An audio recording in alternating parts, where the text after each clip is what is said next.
Assalamualaikum warahmatullahi wabarakatuh.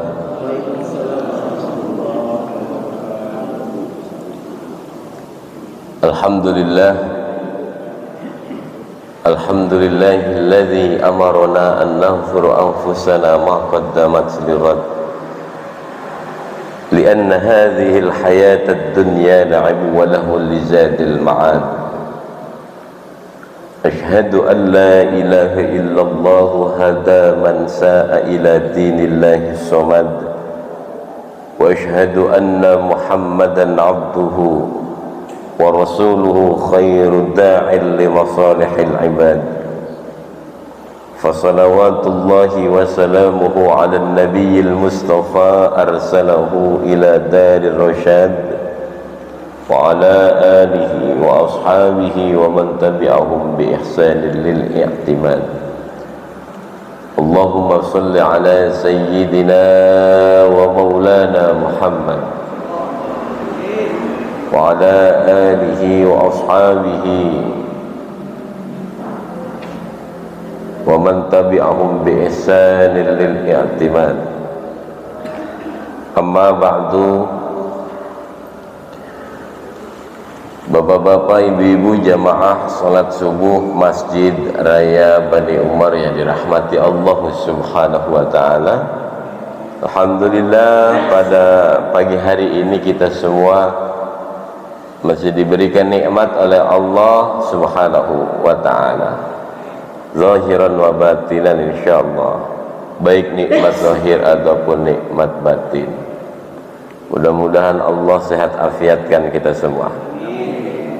Mudah-mudahan Allah Subhanahu wa ta'ala menjaga kita semua, baik lahir ataupun batinnya, keluarga kita, anak cucu kita, Allah berkahi, amin ya rabbal alamin.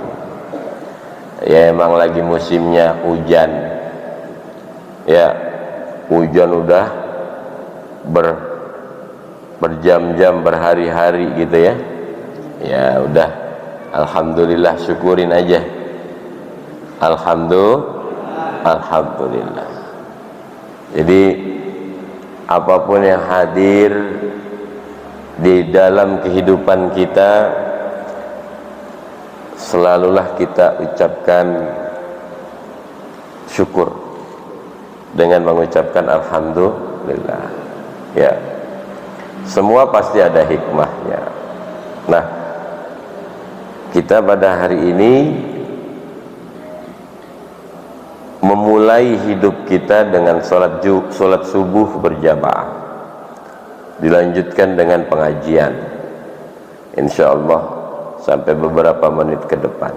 Ini pun keadaan yang insyaallah baik, yang harus kita syukuri. Salawat beriring salam mari kita curahkan kepada junjungan kita Nabi besar Muhammad sallallahu alaihi wasallam. Allahumma salli ala sayyidina Muhammad wa ashghili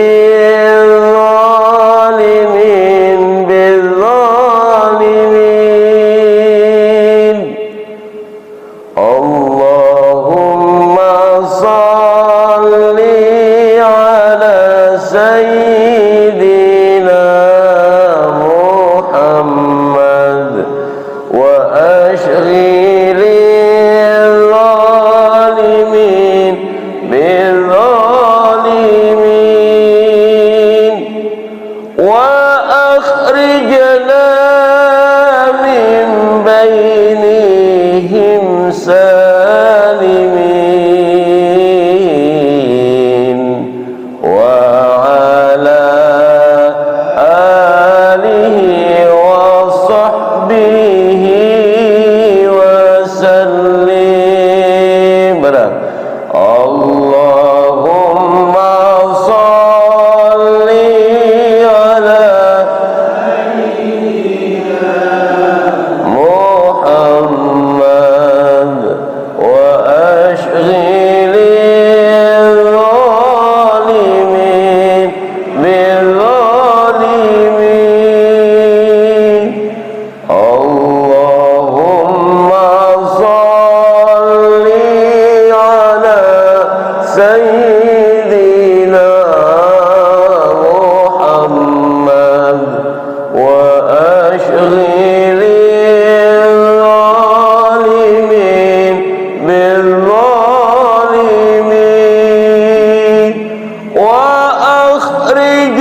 sayyidina Muhammad wa ashghilil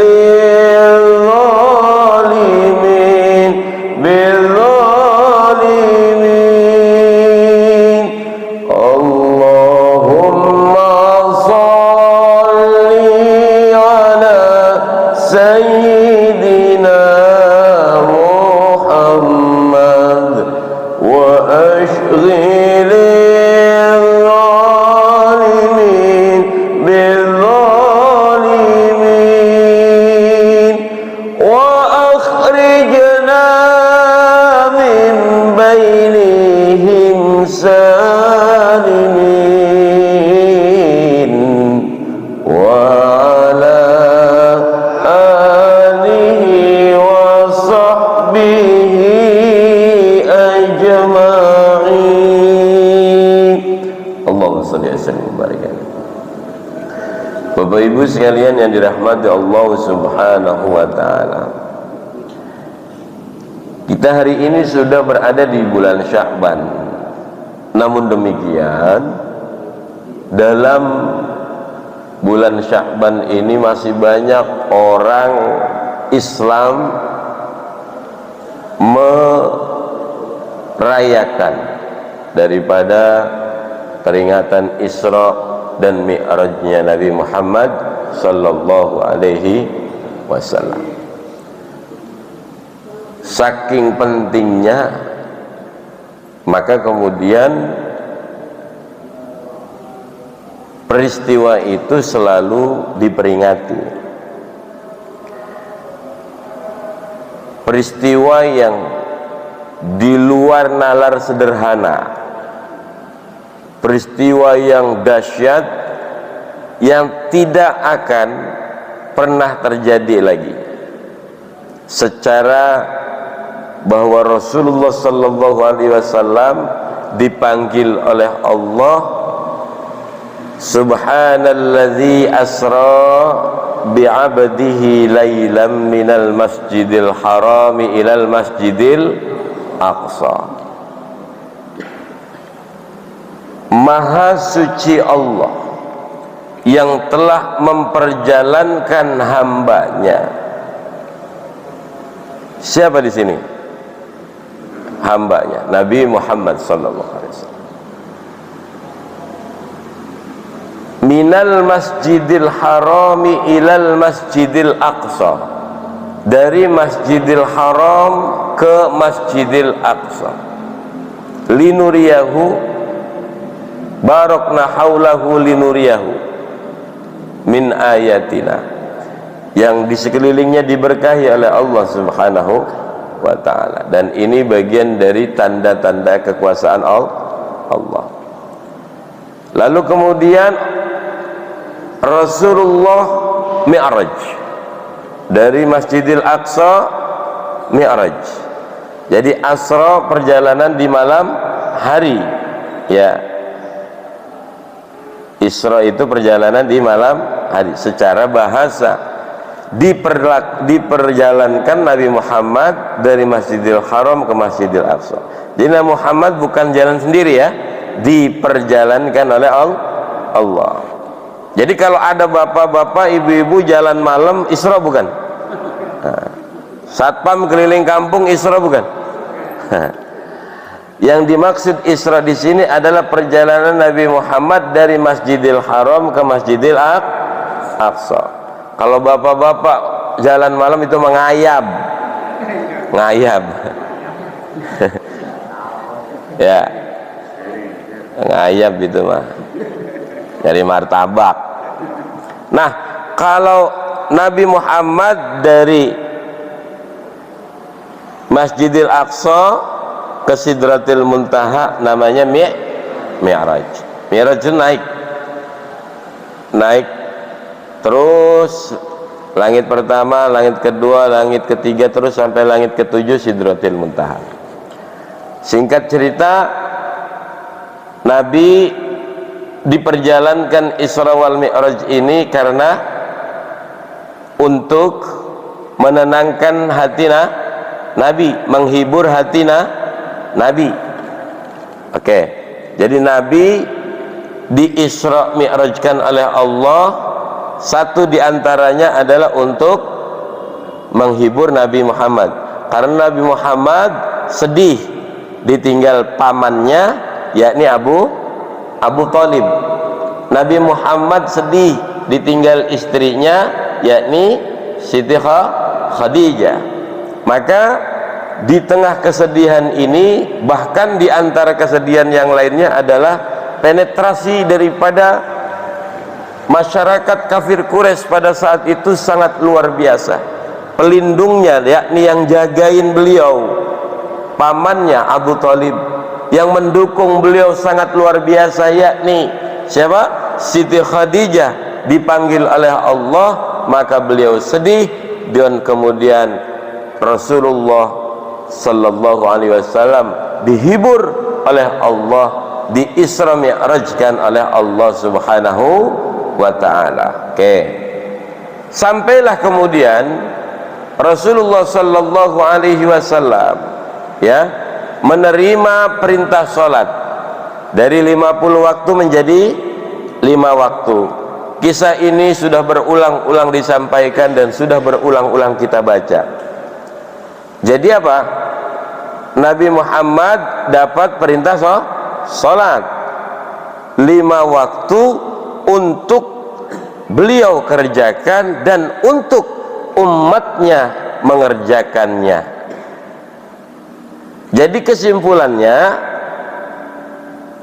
Nabi Muhammad sedih, jalan dipanggil oleh Allah, kemudian pulang lagi ke Mekah mendapatkan perintah salat. Dari sini kita bisa ambil bahwa orang yang sedih, orang yang galau, orang yang punya masalah, dan pasti kita punya masalah semua, ya kan? Pasti pernah kita ngalamin sedih. Bu, pernah sedih, Bu? Sedih pernah sedih. Sedih ngapain? Gak punya duit. Sedih problem apapun, baik kesehatan, ekonomi, rumah tangga dan lain sebagainya.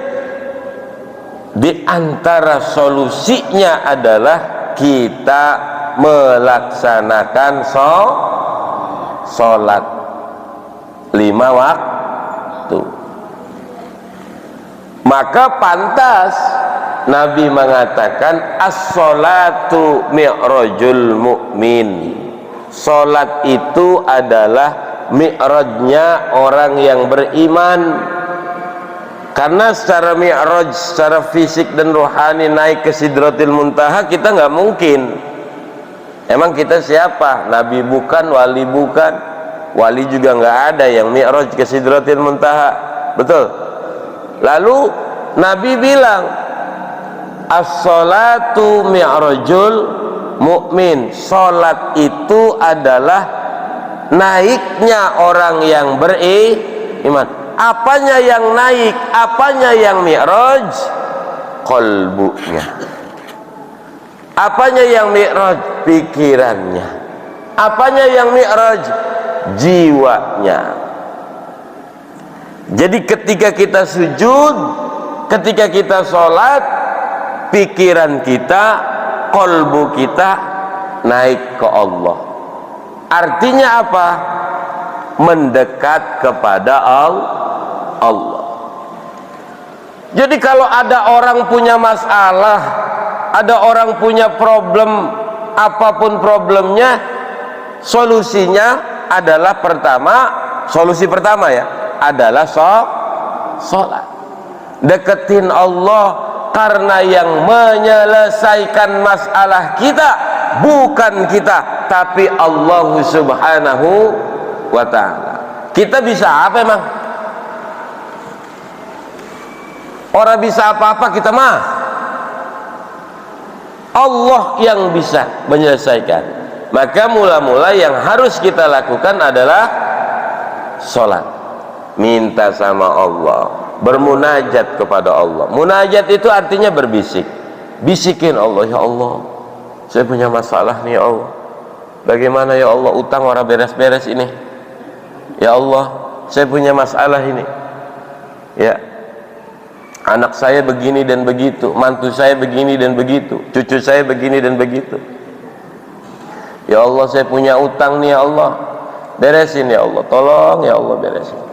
Nah itu diantara apa? Fungsi sholat. Jadi kuatkan sholat kita, kuatkan sholat kita. Dulu saya pernah bercerita, ada anak di sebuah kelas mau mengadakan study tour kan, field trip. Ibu gurunya bilang, anak-anakku insyaallah nanti pekan depan kita akan study tour. Anak-anak biasanya kalau diumumin begitu gimana Pak? Girang, dia kagak mikirin tuh bayarannya kan, tinggal minta sama orang tua, hore gitu kan. Nah di tengah kelas itu, di antara siswa-siswi itu ada, kita kasih nama aja si Udin ya, mohon maaf kalau ada yang namanya Udin. Si Udin ini sedih, malah dia sedih, termenung. Dia mikir, dia nyadar ini mesti bayar nih, sedangkan orang tuanya orang miskin. Bener aja bayar, di surat edarannya itu bayarannya 200.000. akhirnya apa?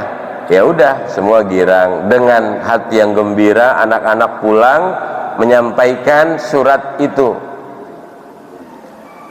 Udin juga menyampaikan, tapi dengan hati yang khawatir, sedih. Bagaimana ini ya, 200.000 emak punya apa kagak ini, gitu kan. Akhirnya ngasih, mak ini ada surat study tour. Study tour apaan, Din? Ya jalan-jalan sambil belajar. Emang apa di sekolahan belajar pakai segala macam jalan-jalan? Emaknya kagak ngerti. Akhirnya ya begitu programnya, katanya gitu, dibaca. Terus bayar mah 200.000. Lah mahal, Din. Iya mak, makanya Udin pusing nih gitu. Ya udah, minta bapak lu, gitu kan. Akhirnya minta, bapaknya kang ojek. Bapaknya lagi ngojek, pulang. Assalamualaikum. Waalaikumsalam. Pak, ini ada surat edaran field trip study tour. Lantas ya bayar 200.000 Pak. Oh ya udah, malu punya duit gak? Ya kagak gitu. Kali bapak punya. Ya ini ngojek dapat gocap nih, dapat 50.000. 50.000 buat beli beras, buat beli tempe. 50.000 cukup gak sih Bu? Bu, 50.000 cukup ora? Udah belum jajan bocah, anaknya 5 lagi. Emang tukang ojek rata-rata banyak gitu. Anaknya 5, ya kagak punya, Din. Akhirnya si bapak ngomong, dah kamu minta aja sama Allah deh. Anak SMP suruh minta sama Allah, coba bingung nggak? Ini bagaimana urusannya nih, minta duit 200.000 suruh minta sama Allah, gitu kan? Akhirnya caranya gimana Pak? Kamu malam-malam sholat, kamu bisikin deh tuh Allah, ya namanya munajat kan, minta sama Allah. Ya udah, dengan polosnya si Udin malam-malam bangun sholat hajat, habis sholat 2 rakaat, ya namanya bocah ya, sholat 2 rakaat aja tapi nggak bagus lah, minta sama Allah, ya Allah saya butuh 200.000 ya Allah, berikanlah uang saya 200.000. Amin. Udah gitu doang doanya. Buat field trip, buat study tour. Besokannya begitu lagi. Pulang lagi, belum ada lagi. Laporan lagi. Pak, udah ada duitnya belum? Yang lain udah pada bayar. Dia belum bayar. Udah ada duitnya belum? Belum. Gigi minta lagi sama Allah. Emang bocahnya soleh si Udin ya, nurut gitu sama bapaknya, suruh doa, doa, suruh sholat, sholat. Akhirnya habis sholat tahajud, dia berdoa lagi, ya Allah, minta duit ya Allah 200.000 aja, gitu katanya. Akhirnya besokannya begitu lagi, berangkat naik jalan kaki, bukannya naik angkot ataupun naik gojek. Orang bapaknya pagi-pagi udah dapat orderan subuh, kagak nganterin bocah, kagak nganterin apa, ya semua bocah sholat, apa namanya, sekolah jalan kaki gitu.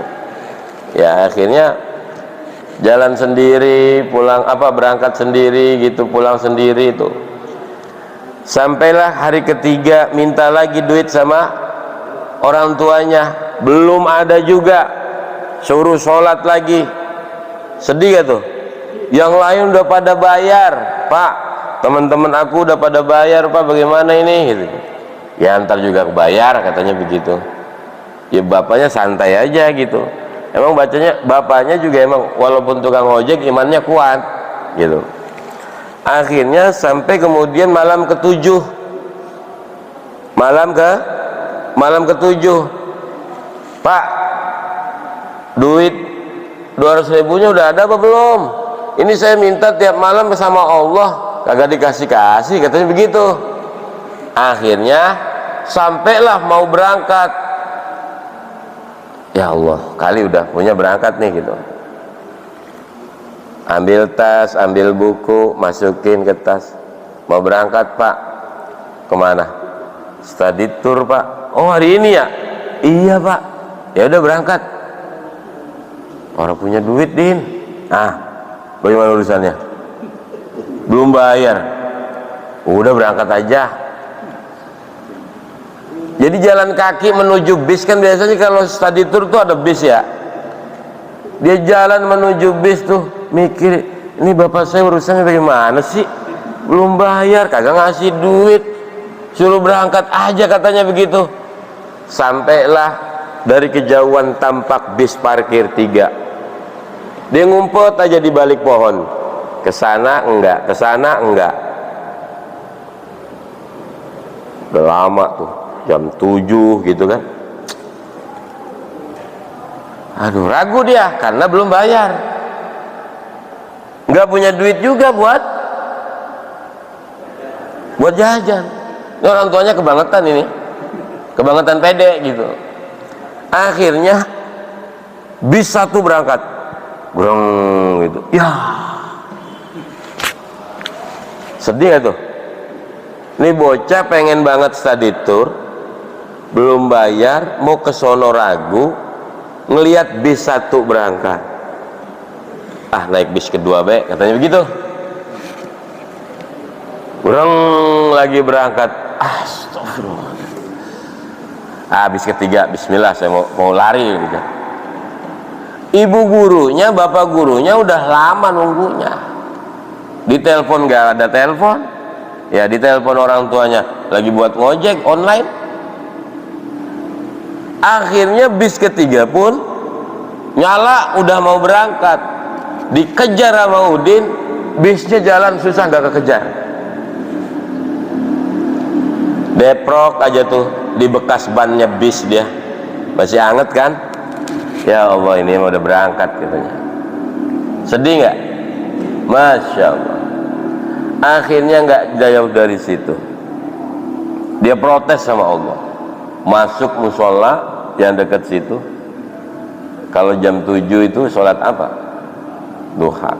Habis sholat duha, emang ini bocah soleh. Sholat duha, minta ngomel sama Allah. Ya Allah,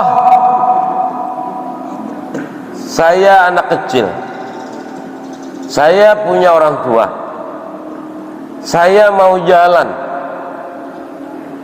bayarnya 200.000. Udah 7 malam ya Allah saya minta sama engkau.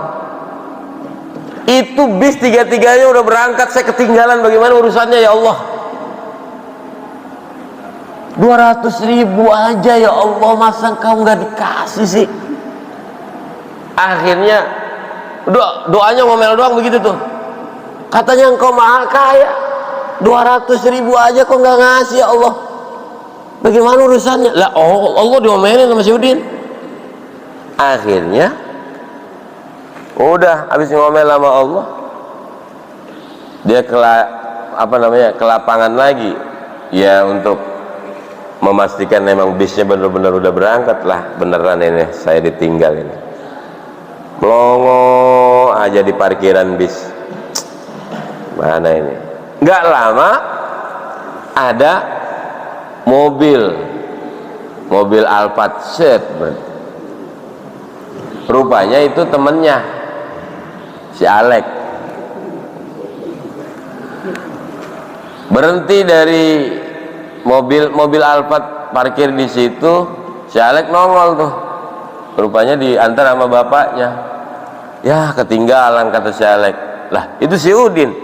Din, ngapa lu kagak berangkat? Ya gitu deh. Si Alek paham, dia orang punya duit nih pasti. Kagak punya duit. Akhirnya kamu nggak punya duit ya? Ya gitu deh katanya gitu. Kamu ngapa? Ketiduran kata si Alek. Beda tuh, orang kaya ya bangunnya telat, diantar sama bapaknya. Ketinggalan ya Lek kata bapaknya. Iya Pak, ketinggalan. Ya ada si Udin juga ketinggalan. Padahal Udin mah bukan ketinggalan, datang mah udah awal. Karena belum bayar.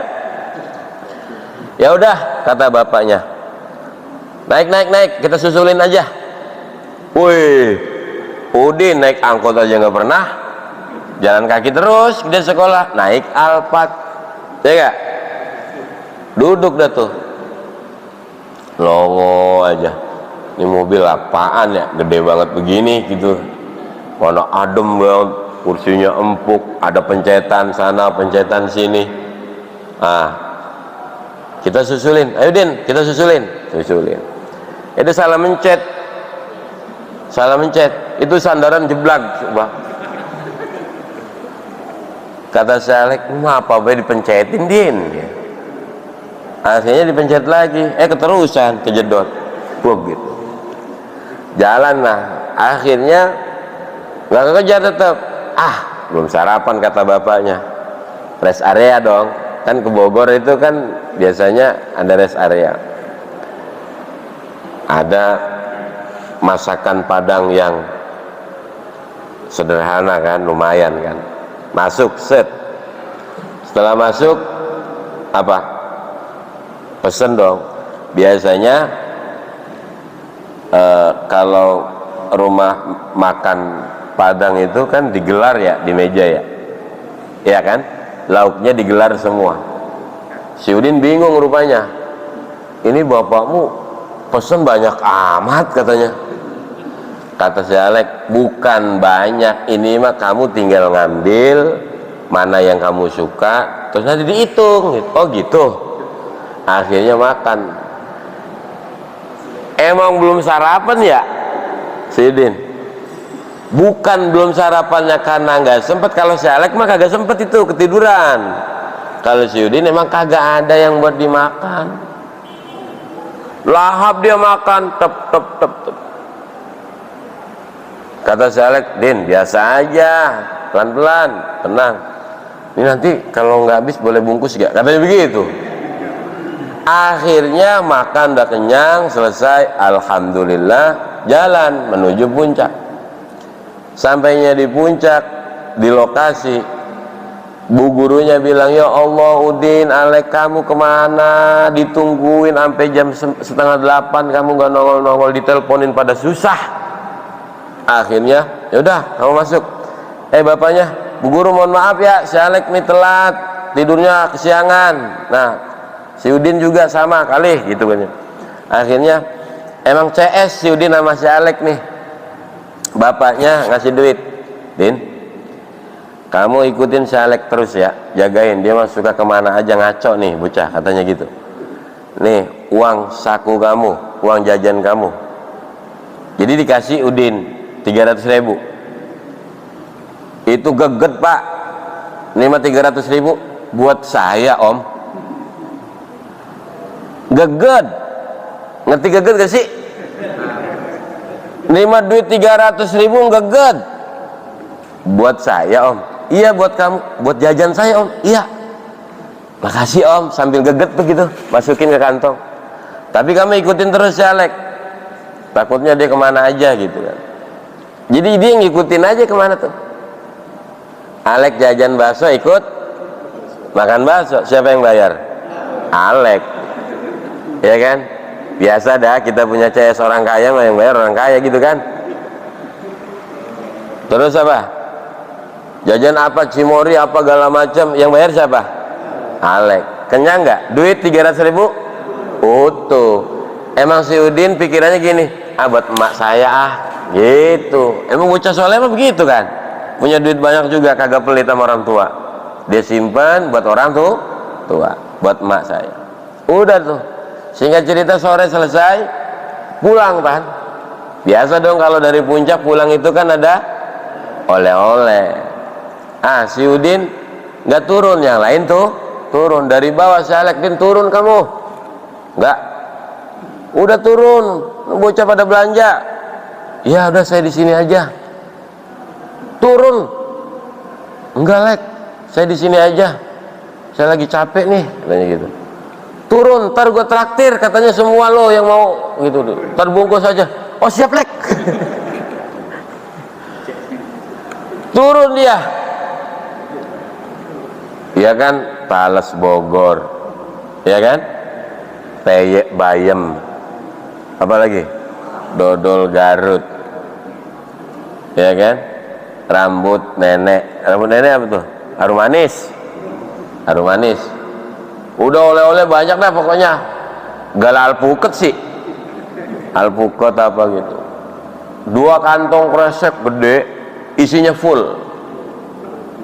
Dibayar sama Alek, bos Alek bayar. Habis bayar pulang, makasih Alek, sama-sama Din. Pulang, turun dari bis, nah itu kan gratis kalau si Udin, ya kan. Sampai kemudian di depan rumah itu dia lari buru-buru, bapak emak.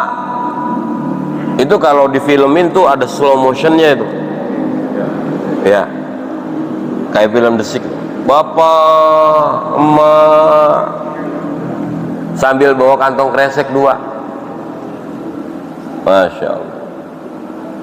Nih lah, bawa apa Din? Ini oleh-oleh 2 kantong kresek nih buat adik-adik, buat emak, buat bapak.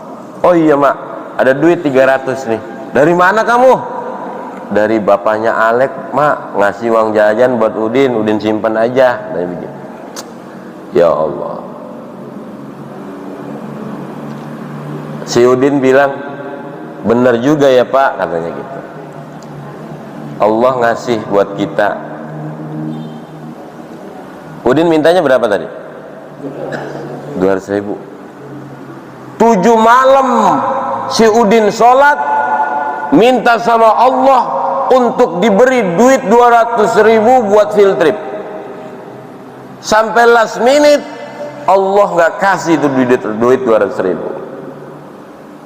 Sampailah kemudian hari H, bukan hanya uang 200.000 yang Allah kasih. Si Udin naik Velfire, naik Alphard, makan nasi sepuasnya, nasi mewah lagi kan, lauknya kenyang, field trip ikut gratis, uang jajan dikasih 300.000, pulang-pulang bawa 2 kantong kresek oleh-oleh. Kelar nggak tuh urusan? Bukan kelar lagi, lebih. lebih. Ibaratnya Allah, seolah-olah Allah bilang, Din, jangankan 300.000, kau mendekat kepada saya, aku beri kau lebih. Ya Allah, kecil 200.000 mah buat Allah, ya kan? Nggak usah 200.000, wong dunia dan seisinya Allah yang menciptakan. Disitulah kita harus yakin, setiap munajat kita, setiap bisikan kita kepada Allah, setiap sholat kita, Allah pasti akan memberikan yang lebih baik kepada kita. Jadi standar kita ini jauh di bawah standar Allah.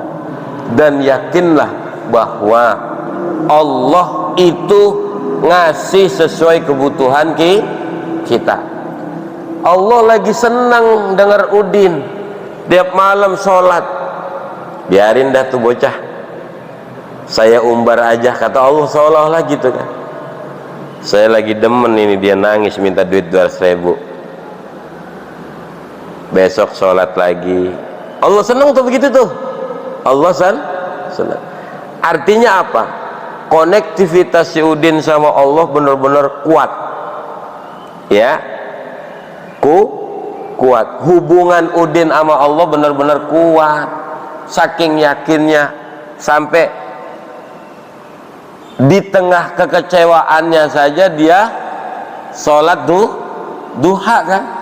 Lah kalau orang yang nggak mau bersyukur makan, bodo amat sholat dah, tapi dia tuangkan lagi di dalam sholat, ngomel sama Allah di dalam sholat duhanya. Allah senang tuh begitu, ya. Dan kita pasti kuat. Allah pasti tahu standar kemampuan kita. Nah, kita kan punya masalah nih, punya problem. Kalau mau selesai, kuatin konektivitas kita melalui sholat. Ini kenapa Nabi mengatakan as-sholatu mi'rajul mu'min. Sholat itu adalah mi'rajnya orang yang beriman.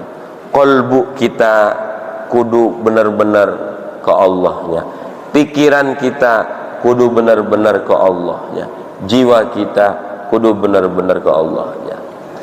Bukan sekedar ketika kita melaksanakan sholat, bahwa ketika sholat kita menempuh jalan khusyuk, itu kita upayakan.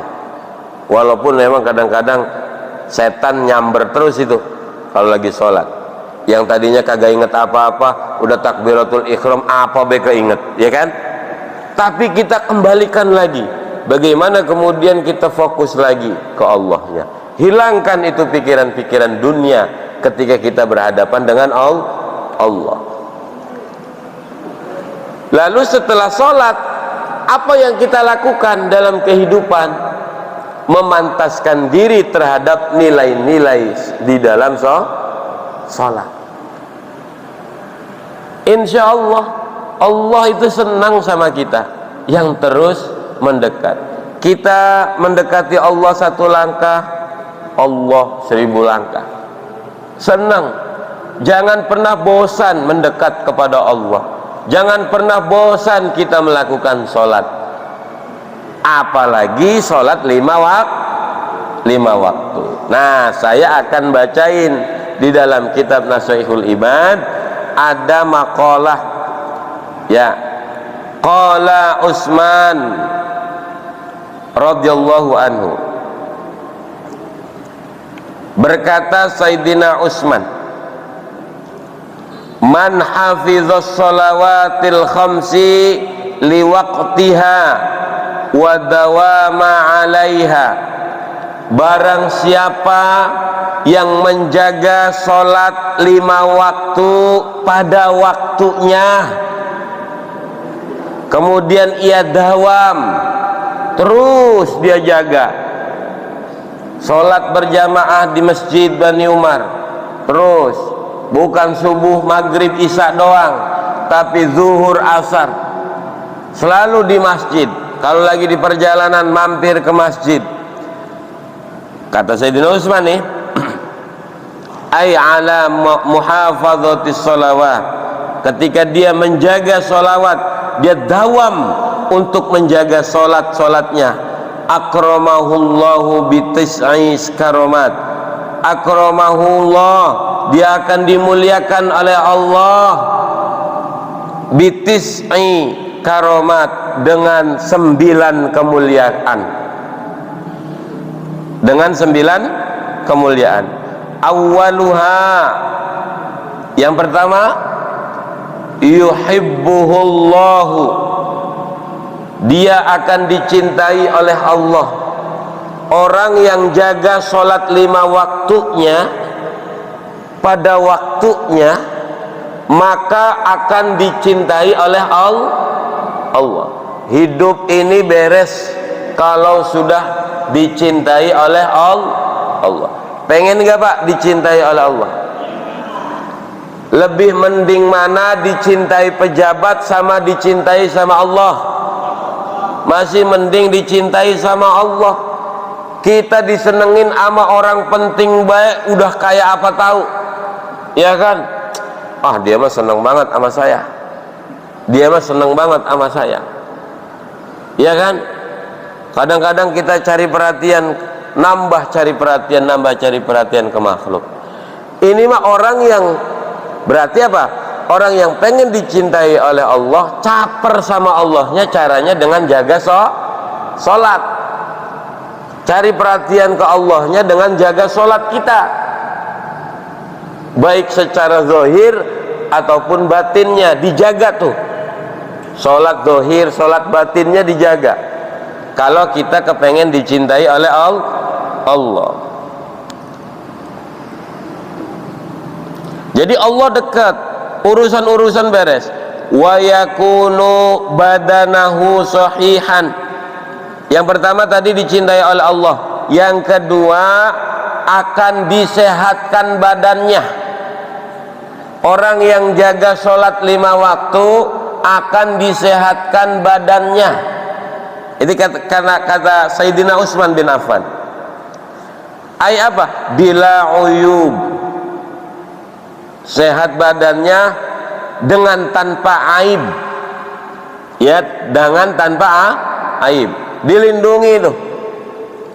Jadi kita, aib kita ditutupin, badan kita disehatin sama Allah kalau kita tepat atau menjaga sholat 5 waktu. Watahrusuhul malaikah, selalu dijaga oleh malaikat. Kalau kita sholat 5 waktu akan selalu dijaga oleh malaikat hafadzah minal balaya, dari bala bencana. Makanya ini yakin orang sih? Yakin nggak? Nah, kalau kita sholat 5 waktunya dijaga, malaikat selalu dampingin kita untuk menjaga dari bencana.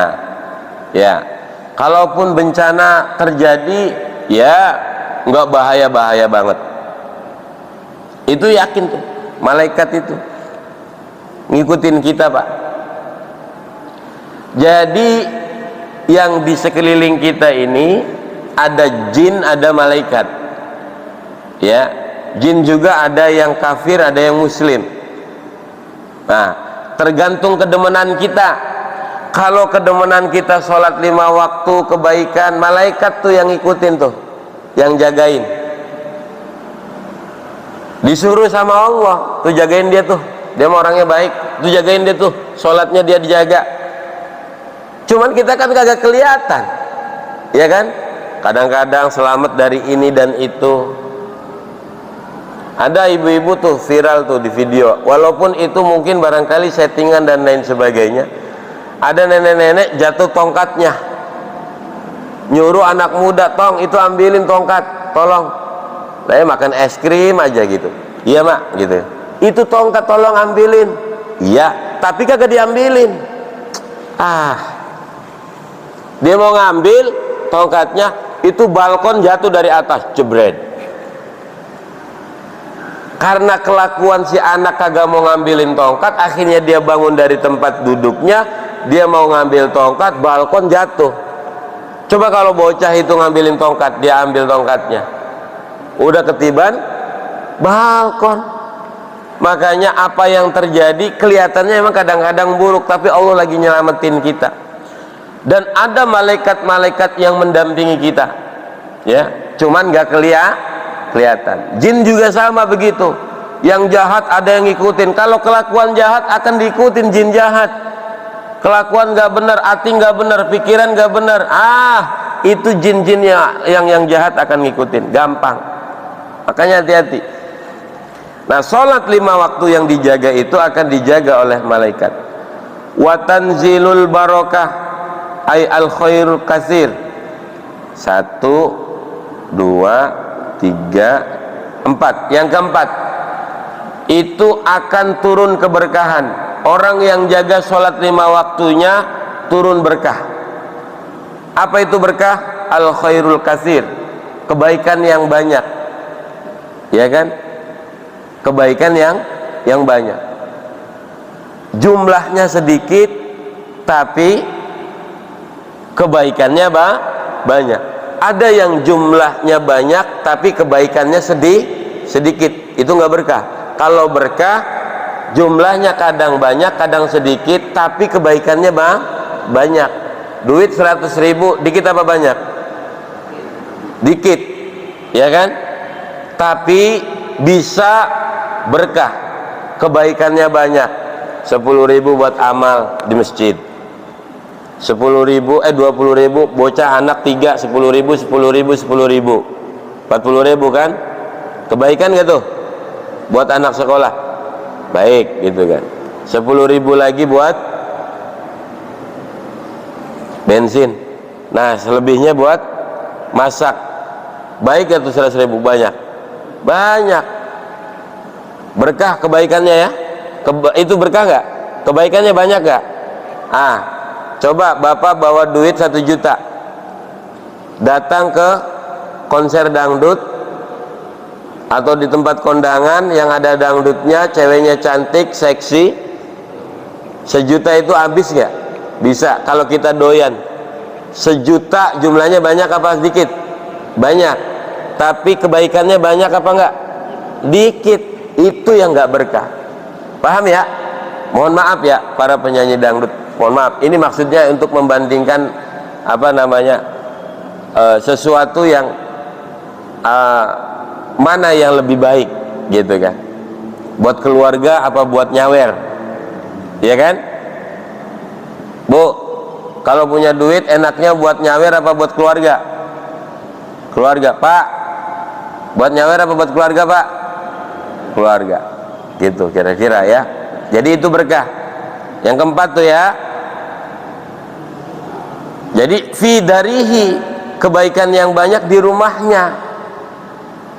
Jadi walaupun secara kuantitas sedikit, maka dia akan memunculkan kebaikan.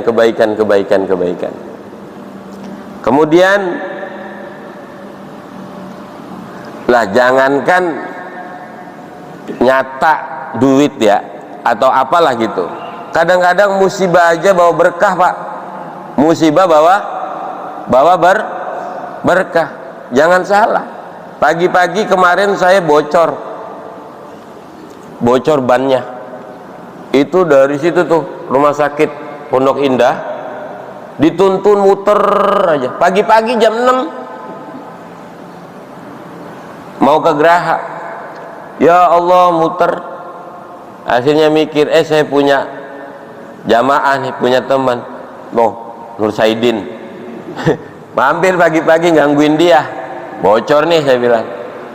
Berkah gak tuh? Iya kan, akhirnya pagi-pagi silaturahmi ke orang, iya kan? Dianya keberkahan, sayanya keberkahan. Ngopi kan? Habis ngopi santai gak? Makan roti gak tuh? Musibah bawa pulangnya dikasih minyak goreng sama dia, ya kan, dikasih sembako. Ini musibah membawa berkah. Contoh itu, contoh yang nyata, contoh yang real. Wallahu a'lam. Dan saya akhirnya apa? Sehat. Bener Pak, saya cuma tidur itu sehari itu kemarin cuma 3 jam. 3 jam cuman. Habis itu ke Cirondo, saya ngisi di Cirondo, ngisi pernikahan, terus khutbah Jumat, siangnya ada acara lagi, sampai malam. Cuma 3 jam. Sehat, alhamdulillah. Mana hujan-hujanan. Ya mudah-mudahan Allah sehatkan. Nah inilah yang disebut dengan bagaimana kita mencari kesehatan melalui keberkahan-keberkahan sholat. Nah, wa yadhharu ala wajhi simas salihin ay alamatihim. Udah selesai. Jadi akan dinampakkan di wajahnya orang soleh. Jadi orang yang sholatnya dijaga, ditampakin tuh Pak sama Allah tuh. Kita kan gak ganteng-ganteng amat kan ya, tapi kalau sholat kita dijaga, itu orang resep ngeliat kita. Kenapa? Karena wajahnya tampak seperti orang soleh. Bukan seperti, emang soleh, ditampakin sama Allah. Jadi bikin resep orang gitu ya. Wajah kita nggak cakep-cakep amat, udah hitam, pesek gitu kan ya. Itu tapi orang resep lihatnya. Lantaran kenapa? Jaga sholat. Nah, kemudian wayun jihillahu minan nar, dia diselamatkan oleh Allah dari api neraka. Api neraka apa? Naru jahannam, dari api jahannam. Orang yang jaga sholatnya tuh. Kemudian wa yunziluhullahu fi jiwaril ladzina la khaufun alaihim walahum yahzanun.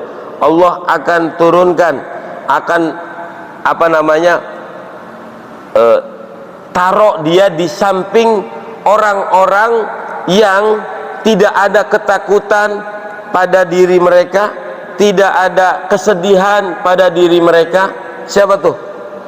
Para wali-wali Allah. Nanti di akhirat kita akan dikumpulkan sama mereka kalau kita jaga sholat 5 waktu.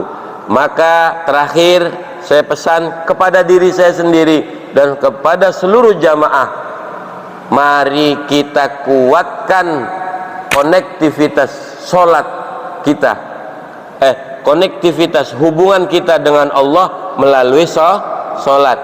Yang serius sholatnya, jangan bercanda, jangan main-main.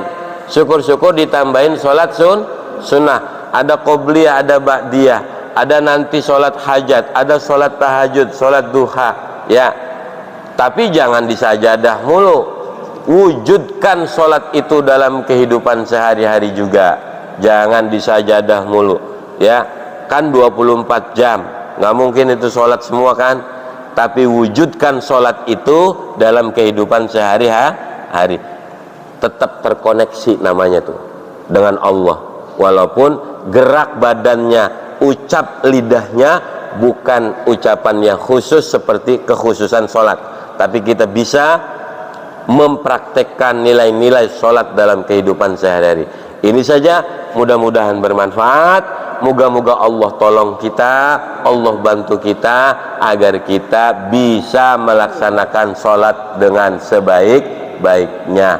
Mudah-mudahan kita ditolong oleh Allah di dunia hingga nanti di akhirat. Amin ya rabbal alamin. Wallahul muwafiq ila aqwamit thoriq. Wassalamualaikum warahmatullahi wabarakatuh. Allahumma salli wa sallim wa barik ala sayyidina wa habibina wa syafiina wa karimina dzukhrina wa maulana Muhammad wa sallim radhiyallahu tabarakallahu ta'ala an kulli sayyidina ashabi rasulillahi ajma'in. A'udzu billahi minasy syaithanir rajim. Bismillahirrahmanirrahim. Alhamdulillahi rabbil alamin.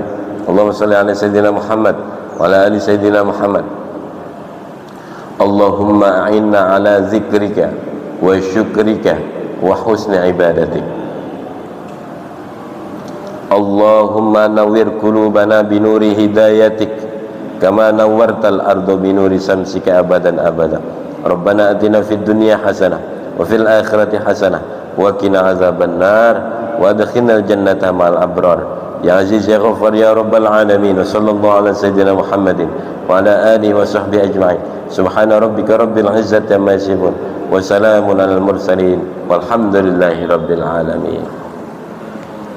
Subhanakallahumma wa bihamdika asyhadu an la ilaha illa anta astaghfiruka wa atubu ilaik.